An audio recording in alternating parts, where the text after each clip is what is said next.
Thank you, my sister girl. Hi, good morning, everyone. Good morning. So I am Suzi Lula, and I also, sister girl from Agape, and I bring love and greetings from Reverend Michael. So I've been a practitioner and spiritual counselor there for almost 20 years now. And it is my privilege and honor to serve individuals in that way, have a private practice, and am fortunate to walk with individuals on their spiritual journey every day, all day. So I bring greetings from him. I'm so happy to be with you. I'm so happy to see so many familiar faces. It's really neat. This is sort of my home away from home. So welcome, welcome. Thank you for having me. And today we're going to talk about one of my favorite topics, which is making our lives a masterpiece. So this is something that is near and dear to my heart because I seek and intend to make my life a masterpiece. Anybody with me on that? Yes. Again, you know, in working with individuals all day, every day, this is what I've found that we all have in common. Regardless of what any of us may be going through, the circumstances, the situations in our life, regardless if anyone may feel depressed or have an illness or whatever it is, going through a divorce, whatever it is that is happening in our outer lives, one thing that we all have in common is that we are here for a nanosecond when you really think about it, and we all want to make that nanosecond a masterpiece. And so in order to do that, and in studying individuals who I believe are living a masterpiece, what I've learned is that the most potent, direct, and effective transformational tool that we have to get us to this state of masterpiece that we're looking for is the art and practice of meditation. So today we're going to talk about going from meditation to manifestation, right? Now, in order to talk about making our lives a masterpiece, we need to talk about what we all believe a masterpiece is, so that we start off on the same page, right? So in our culture, if we're not careful, we can be taught or we can listen and hear that a masterpiece is about what? Being in a relationship, having a 2.5 kids, making sure there's a white picket fence, we drive the right car, we have the right job, we have a little extra money, and we are set on this course to check off certain boxes. And these are the individuals that I work with during the day. So most of them have checked off, maybe many of us have all checked off certain of those boxes. And what I found, though, is that irrelevant of whether we have checked off those boxes or not, very few of us actually feel sometimes at the end of a day that we've lived that day as a masterpiece, much less our life as a masterpiece. So that's interesting to me. What is this dichotomy? It is unanimous that we seek to live our life as a masterpiece, and yet we have this dichotomy that we don't often rise to that occasion. Well, when we buy into these external definitions of a masterpiece, we have the external all built up around us, and what we're left with is the internal, because it's the internal that makes for the masterpiece or not. In this word masterpiece is the word master. So what is a master? When I think of master musicians, master artists, master authors, master painters, master mystics, master businessmen, master leaders. What do we all have in common there? We're looking for the process and the qualities rather than the external results. So when a singer gets up to sing or a painter gets up to paint, they're not thinking, a master is not thinking of the end result. I want to perform this in a certain kind of a way. They open themselves up and empty themselves out to be so available to the process, to allow them to be so available to the creativity and the inspiration and the love and the joy that is present to come through them in a certain song or in a painting. So we don't think of Bach or Rachmaninoff or Van Gogh or Monet. They were not interested in producing. They were interested in the art and craft of their love, of their passion, of their gifts. So what does this have to do with us? Each one of us is coded, and most importantly, encoded, meaning from the inside out of us, with gifts and talents and contributions that we are here to bring and to share. And none of us will rest easy until we have given of those gifts. It feels so good to share of our gifts. And it feels so stagnant to have those gifts still inside of us. Yes? Yes. So to live our life as a masterpiece, we are to invest ourselves fully and completely in the process rather than fully and completely in the results. You with me so far? Yes. Yes. So how do we do this? Because we're trained to look at the results. Right. Meditation is the way that, guess what?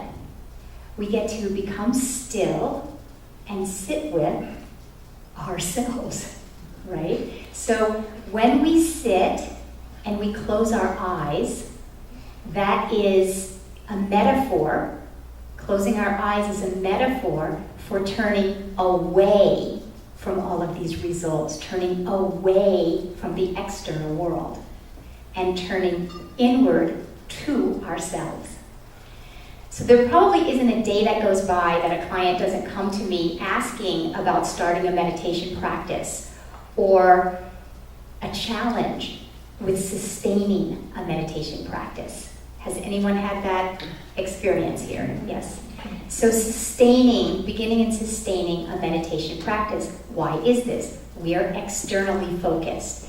And when we sit down to be with what? Ourselves, we are meeting ourselves.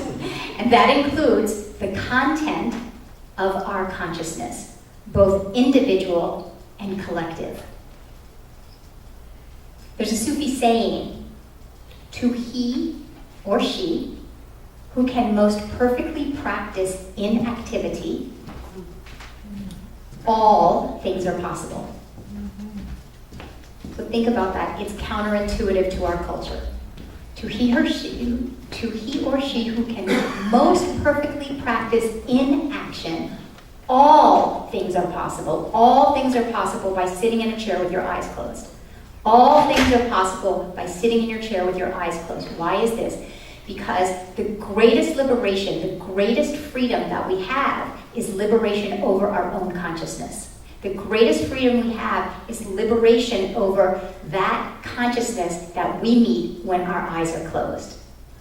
And so what does that entail? That entails learning how to be with the content of our own consciousness. We are here to learn how to be present with that which is uncomfortable. Because when individuals come asking about a meditation practice, again, we are taught, maybe not overtly, but very subtly, that meditation is about quieting the mind and reaching a state of bliss and nirvana. Correct? Yes. Right? So we say, oh, let's have a meditation practice. I'm going to sit down for 20 minutes and I'm going to be blissed out. And I'm going to reach nirvana and certainly leave the 20 minutes enlightened. Right? And then we sit down and everything unlike that comes to greet us. How does this a masterpiece make? Right. Right? So we're left with this dilemma, we're left with this dichotomy about how the heck do I sit with the content of my own consciousness, much less create a masterpiece for my life. Right. As we begin to cultivate the tools of meditation, The first tool of meditation is compassion. Because we cannot have compassion and judgment. We cannot have, compassion and anger. We cannot have compassion and rage. We cannot have compassion and discontent. So as we sit and we become still and we are met with all that is uncomfortable, we are first and foremost called to learn to cultivate a practice of not compassion, but self-compassion. Because before I can have compassion for anyone else, I must know what it feels like viscerally inside of my body. So this is so interesting to me that, and most of my clients are on an overt spiritual path. Overt, I think we are all on a spiritual path. Overt, covert. Very few of us viscerally know how to evoke a feeling of self-compassion that can then embrace any sense of darkness that we may feel inside of us. So we're taught to push that away. We don't exactly want to feel it. And then, so it happens, we don't know how to embrace it, and then we get up from our meditation practice and we feel unfulfilled. So then we go shop it away, pray it away, spend away, drink away, whatever it might be. So the art of meditation is to first and foremost learn how to be present with ourselves and the content of our own consciousness. And the way to do that is through the practice of self-compassion. So far, so good? Yes. Right? I walked in my son's room and asked him, "Do you want me to help you clean up your room?" And he said no. And I asked him why. And he said, "Because whenever you start to help me clean my room, you judge my room and you criticize me. So I don't want you to help me." And he was accurate, because the question I was really asking him was, do you want me to help you clean up this mess in here? Right? That's what I really said, and that's what he really heard. Even though my tone of voice was really nice. It tried to sound blissful, and he heard my energy. So energy met energy. So I, being the conscious parent that I am, know to detach from connecting with him in that moment and go sit and do my own practice, right? Because what is it that is inside of me that is so uncomfortable with his mess? So he has a mess and I'm uncomfortable with his mess. So you may relate in your own life. Certainly if you don't, you need only look at the state of our country right now. We have a mess, and most of us are uncomfortable with that mess. Yes? Yes. Is there anyone not uncomfortable with the mess that we are experiencing in our country right now? Need I say Trump? Anyways, the elephant in the room. So I do my work. I go to my seat, my meditation chair, and I become willing to sit with whatever is my discomfort about my son's mess, my judgment that it's a mess in the first place. So we can talk about that, we can talk about the state of our country. It's all the same mess. When I am willing to sit with my own discomfort about the mess, I gain so many insights. I learned so much about myself and my inability to tolerate any sense of messiness in myself, right?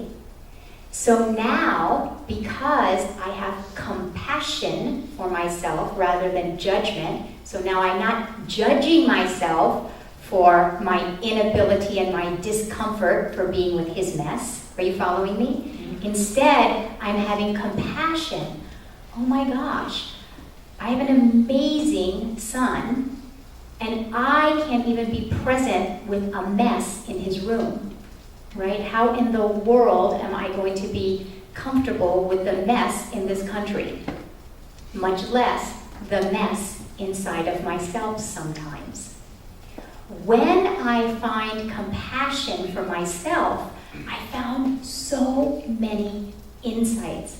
I began to have compassion for the parts of me that think I need to be perfect, that think I can't make a mistake, that think I need to lead in a certain way, that think I can't be vulnerable, that are afraid of being vulnerable. The litany goes on, but the thing is I had compassion for these places inside of us. Most of the time, we push away these places inside of us. We try to hide these places inside of us. We judge these places inside of us. And I guarantee you, because I work with people every day, I know that every one of us has some version of that. Some version of something that I just rather keep in my back pocket than show, right? When I became willing to look at these places, I found such compassion. I'm a grown woman who cannot tolerate the mess in a 14-year-old room, right? So I'm doing this work, I'm doing this work, I'm doing this work. And cut to, and I made a commitment to myself. I'm not speaking to him about his room, and I'm not setting foot in his room until the energy inside of me changes. So I literally, his room fell off of my radar, literally. I became invested in my own energy, my own contribution to what I'm putting into our home, and certainly because I seek a connection with him, which is a life of a masterpiece, and I was creating a disconnection. So I'm invested in my energy, my energy, my energy. Everybody with me? Yes. Yeah. So cut to, some amount of time later, he's looking for an old computer, and he found the computer, he can't find the cord. And he comes to me and he's really upset because this is very important to him. He needs to get something off of this old computer. And he can't find the cord and he's really upset. And the old me, who would have said, well, of course you're upset, because if you had put the cord where the cord belongs, which is next to the computer, anyone would know you would have a computer and the cord. But that was the old me, so I didn't say that. The sort of old me would have not said that, but definitely thought it. Absolutely. I would have been sort of sitting there, with a look of concern and empathy, but really inside myself. Of course. Maybe now I'll learn. But because I had done my work, I absolutely unequivocally can stand here and tell you I felt only compassion for him. Of course, I just lost the cord, and he was really upset. And the millions of times I have lost something or wanted something or was sincerely upset about something, and the only thing I felt in my body was compassion for his soul and his spirit and his learning, right? This is what I felt. I'm telling you that for me that day was living my life as a masterpiece. Yes. And I felt so good inside with the feelings because I had done my work. And then cut to, he says to me, Mom, will you help me look for it? So I said, absolutely. So we ultimately found the cord, exactly where it was supposed to be, just saying. But, You always said that. exactly. But he asked me to help him clean up his room that day. It was so fascinating to me. I had utterly not any attachment, and I had asked the question, and we had the best time. Because I did the work, recreated a connection that I, of myself, had severed. Does that make sense? I was the one that severed the connection, so it was on me to recreate that, reconnect. Understood? Yes. So when we speak of a masterpiece, we are speaking not of, yes, I have a son, but we're talking about the qualities underneath, the qualities that go into making that masterpiece. The hours of practice that a musician practices. The hours of time a mom will sit in a chair meditating when she wants the masterpiece of a real connection with her child, or the hours that we will sit with ourselves doing the work when we want the masterpiece of a relationship. We want the qualities of the relationship, and that starts with self-compassion. With me? Yes. So it all sounds so good, doesn't it? Sounds so good, so formulaic. And then I arrive here this morning. I want you all to meet, if you haven't already, our wonderful drummer extraordinaire and percussionist, David.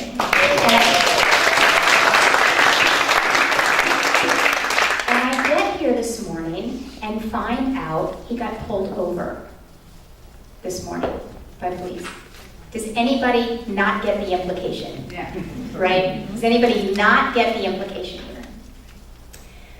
So he gets pulled over. I asked his permission to share this, and I'm gonna paraphrase his experience. He gets pulled over, African-American white cop, Newport Beach. He had expired tags, and he said to me, he didn't realize how nervous he was, right? His brother's on the police force in Cincinnati. He has many police friends. Certainly heard about what's going on, of course. But there he is in the situation with a white policeman at his window, and he's feeling and he has expired tags, and he's feeling a tremendous amount of fear that he was unaware was even in his body, right? So this is what I'm speaking of, because this is the content of our consciousness. This is an example of the content that is in our collective consciousness. And if we think that we can disregard that, we'll never have an outpicturing of the masterpiece that we are seeking as a collective culture, right? So of course we all agree we seek a masterpiece of peace on this planet. But those are not, that they cannot be and they will not be empty words to end up evoking and inspiring a peace on this planet to emerge unless we are able to be present with the discomfort. So let's just take a moment. Can you even, especially as a, primarily, I'm just calling us all white, even though I know that's even a catchphrase right now, but we're pretty white. Can you even imagine, I cannot even imagine what it would be like to be pulled over by a policeman and wonder, and you were saying, David was saying to me, he flashes of the Florida shootings came into his mind, and like, is this policeman, and there he's going to be standing there going, or sitting there saying, I have expired tags, but what's going to end up happening? What's going to possibly escalate here? What's going to possibly escalate? And is he going to be one of these people where it escalates into, he was shot on his way to play the drums at church in the morning, It's just amazing to me that this is what is happening here, right? So what I'm here to say is that first and foremost, we must presence this. We must presence this, and we must first and foremost, I'm telling you, we must cultivate self-compassion. Because if I don't have compassion for the ways that I criticize my kid's mess in his room, if I have not worked that seemingly simple little thing out inside of me, and I'm carrying judgment and self-criticism, there is no way that I am going to then spiral it out into the world and think that I'm going to have anything else besides some kind of judgment and criticism in some way about the players in this instance. I'm either going to have criticism about the policeman, I'm going to have criticism about Donald Trump, I'm going to have criticism about, Black Lives Matter, I'm going to have some kind of judgment and criticism. It is physically impossible for me to have inner judgment and not project it outwardly. It is physiologically impossible. We think that we can put it away, and we're pretty loving people, and I'm a pretty loving person, and I'm telling you, even as loving as I am, it is physiologically impossible that I am not going to bring judgment and criticism to the outer world if I carry it inside of myself. And it might be to my son's room, and it might be to a situation on our political arena or the events in our world today. And so I'm saying that it seems illogical and it seems kind of trivial to say self-compassion is the way to heal this incident. But I'm telling you, self-compassion is the way, because when I am courageous enough to feel compassion around the places inside of myself that I stumble and I fall, then I am going to be able to exercise that in my larger world around me.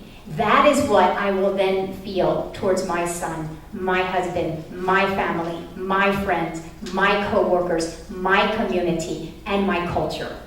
Right? Yes.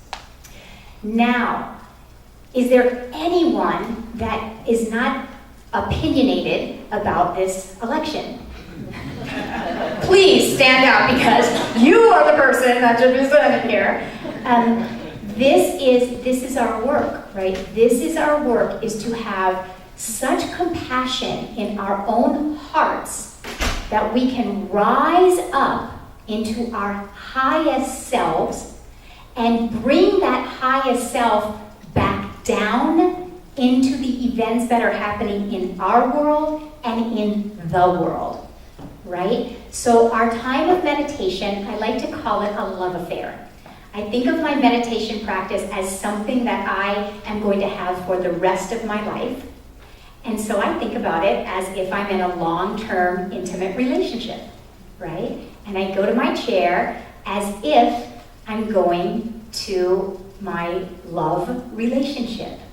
So I go to it.